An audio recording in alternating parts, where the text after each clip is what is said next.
citizens of this town.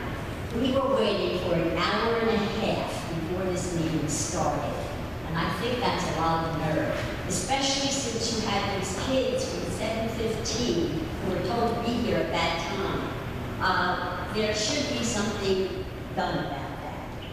Because if you are trying to discourage people from attending public meetings, you are being very successful. I really came to question the money about the school, the taxes from school.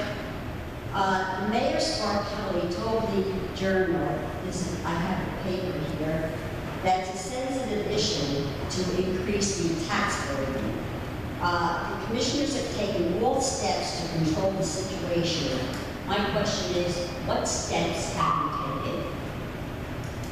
Well, Mrs. Rubino, that quote was in response to a specific question on the referendum and what we were doing as a body to control spending. And we've done a lot to control spending over the last 8 years that I've been here. Well, my question is specific to the tax burden due to the school situation. I know that you're working to control spending, but I want to know what you've done Well, like I said, that question was to a specific question and did not pertain to what we're doing for school spending. It was in regard to what we're doing as a board of commissioners. And the way it was presented in the article may have come across a little different. Just as Commissioner Drago said, sometimes what you say in the paper doesn't always get out exactly the way you said it. I agree with that, but I still think that you're And what I further said is I think there's things that we can do working together, the Board of Commissioners, the Board of Education, to control costs that going forward. So that was kind of lost in the article also.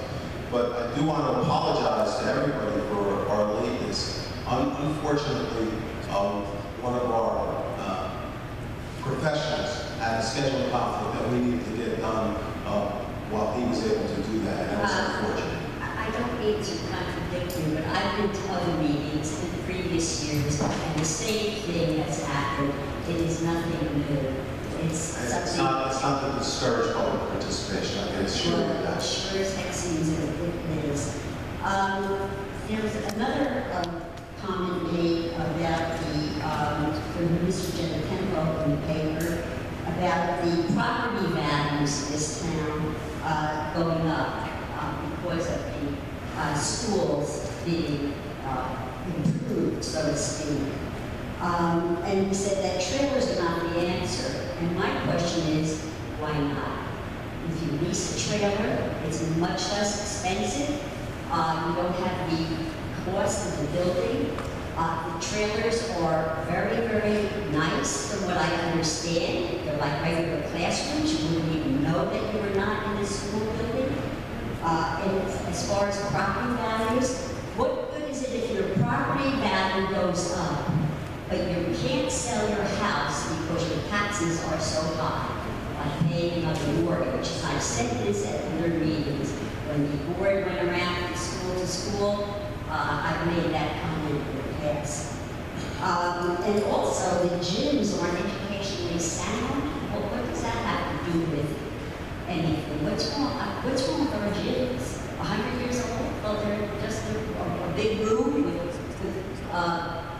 hoops and whatnot. I don't get it. Also, you talk about working with the Board of Education, and I'm quoting the article in Mayor Scarpelli. We know something needs to be done, and you have to put your heads together. Now, you've been having this situation for how many years, and your heads haven't been together on this? That comment, Mrs. Rubino. Yeah, the comments is in the paper. It's incumbent on us to mitigate the situation in some way. We have to put our heads together. I mean, this has been going on for several years, and I would think... I think we have been putting our heads together. We've had multiple meetings with the Board of Education, and we will continue to have meetings with the Board of Education. Do you think that this is satisfactory, that we are going to be bear the burden of this tremendous, and you say, oh, well, it's only $189 a year. I've heard that 2 before. I've lived in this town for a long time, and that's what they always say, only X amount of money a year. And oh, wow, that's not bad, but it's a lot more than X. 5 minutes, ma'am. Thank you, Mr. Rubino.